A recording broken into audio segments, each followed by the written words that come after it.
बिस्मिल्लाहिर्रहमानिर्रहीम। अस्सलाम वालेकुम। कैसे हैं आप? मैं हूं मलिहा यास्मीन, आपकी टीचर, और हम पढ़ने जा रहे हैं बी लिफ्ट नंबर 30 साइंस 5 में से। लर्निंग आउटकम है describe the structure and mechanism of conduction of sound waves, के साउंड वेव्स कैसे ट्रेवल करती हैं और डिफरेंट मीडियम्स में इसकी स्पीड पे क्या असर होगा, ये हम आज देखेंगे। सबसे पहले ये उसका ब्रिजिंग है, इसको देख लीजिए। इसी से हम अपना आज का लेक्चर B30 रिलेट करते हैं कि साउंड क्या है। Sound is actually the energy, it is not matter, it is the energy because it travels as vibration. यहाँ पे याद रखिए कि साउंड ट्रेवल करती है वाइब्रेशन के थ्रू, और जैसे ही वाइब्रेशंस हमें सुनाई देती हैं, वाइब्रेशंस ही असल में साउंड है। जहां भी कहीं आपको कोई साउंड सुनाई देगी, असल में वहां पे वाइब्रेशंस प्रोड्यूस होती हैं। अब ये वाइब्रेशंस क्या है? वाइब्रेशंस, बहुत से ऑब्जेक्ट्स वाइब्रेशन क्रिएट करते हैं, लेकिन ये वाइब्रेशंस है क्या, ये हम देखते हैं। अब एक तो ये याद रखिए कि साउंड हमेशा वाइब्रेशन के थ्रू पैदा होती है, और दूसरा ये वाइब्रेशन हमें सुनाई कैसे देती हैं, यहां से वाइब्रेशंस जनरेट हुई। इन वाइब्रेशंस को ह्यूमन एयर तक पहुंचने के लिए किसी ना किसी मीडियम की जरूरत है। ये वाइब्रेशंस अपनी एनर्जी ट्रांसफर करेंगी किसी ना किसी मैटर पे, और वो मैटर इनकी एनर्जी को लेके जाएगा कान तक, जिसे हम सुन सकते हैं। सबसे पहले देखते हैं कि वाइब्रेशन क्या है।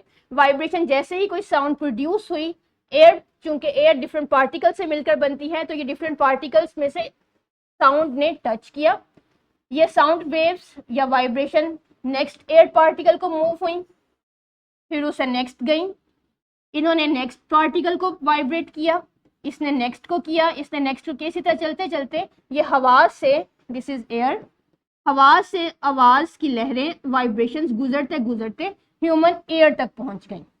ठीक है, इसकी एग्जांपल ये डोमिनो ब्लॉक्स हैं कि जब एक ब्लॉक फॉल डाउन करेगा, गिरेगा, तो ये अपने पीछे एग्जैक्टली जो खड़ा है उसको गिराएगा, फिर वो अपने पीछे वाले ब्लॉक को गिराएगा, वो अपने पीछे वाले ब्लॉक को गिराएगा। So this is how the vibrations और साउंड एनर्जी ट्रेवल्स। अब ये जो डोमिनो ब्लॉक्स हैं, ये असल में एयर पार्टिकल्स समझने से, जिस जगह पे पार्टिकल्स नहीं होंगे, कोई मीडियम नहीं होगा, साउंड वहां से ट्रेवल नहीं कर सकती।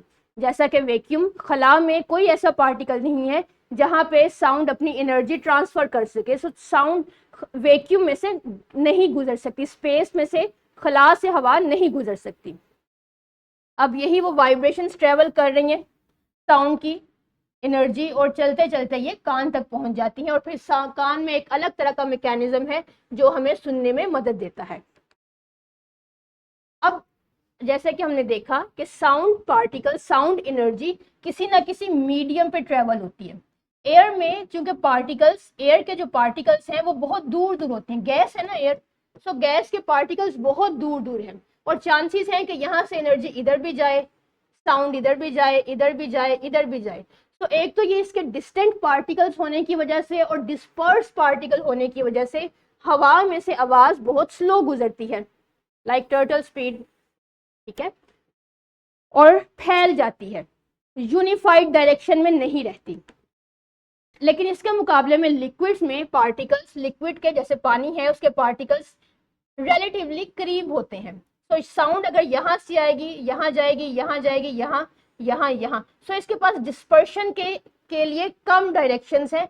एयर में डिस्पर्शन की डायरेक्शंस बहुत ज्यादा थी, तो यहाँ पे एक साउंड को ट्रेवल करने के लिए ज्यादा स्पीड में चलेगी, और उसके पास डिस्पर्शन के लिए मीडियम कम है। साउंड बहुत ज्यादा चांस है कि अगर यहाँ से साउंड आ रही है तो वो इधर तक ही जाए, इधर उधर वो कम डिस्पर्स होगी जरूर, लेकिन कम। इसको हम देख लेते हैं कि इसकी पहले एयर की इसमें साउंड की स्पीड टर्टल जैसी थी, तो इसमें साइकिल जैसी होगी।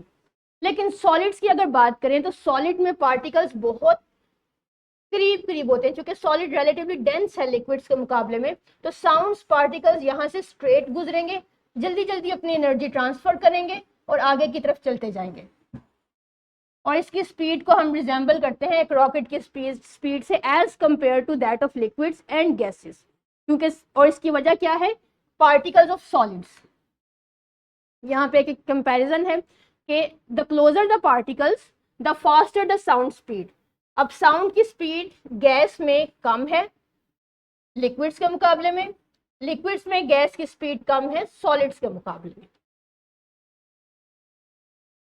और ये उसके पास आपके पास कंपैरिजन है, sound travel fastest in solids. Revise करते हैं एक दफा या समराइज करते हैं। Sound needs things to touch, यानी things to touch mean sound need a medium, वो मीडियम जिस पे वाइब्रेशंस अपनी एनर्जी ट्रांसफर कर सकें। The closer the things the faster the sound, जितना पार्टिकल के साउंड जिस पे एनर्जी ट्रांसफर हो रही है वो क्लोजर होंगे, स्पीड ज्यादा होती चली जाएगी।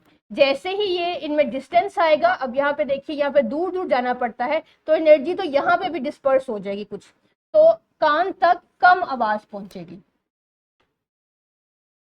So it was all about the energy of sound and its vibration. Then comes the formative check. Go to your workbook as well as textbook for formative check.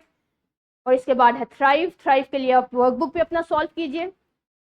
अब नेक्स्ट क्लास हमारी बीलिफ number 31 की होगी। अपना ख्याल रखिएगा।